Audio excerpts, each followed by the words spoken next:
radarlarni qo'yib olib, tadbirkorlik nomi bilan haligi qilayotganlar bor-ku.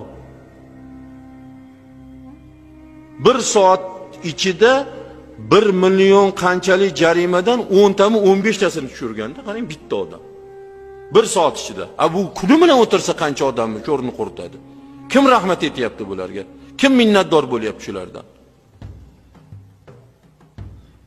Hech kim minnatdor bo'lmaydi. Hamma la'nat etadi. Kim bular? Rossiya bostirib kelganda mana bu yerda eshon bor, mana bu yerda qor bor, mana bu yerda domla bor deganlar bor chaqirib. Ular bilmagan qayerda domla bor, qayerda eshon borligini. O'shalari navara chavaralari mashalar. O'sha paytda millatni sotganmi? Bugun mahalladoshini sotyapti. Bugun mahalladoshini sotdimi, ertaga vatanni ham sotadi bular. Vatanni ham shundoqqa sotib yuboradi.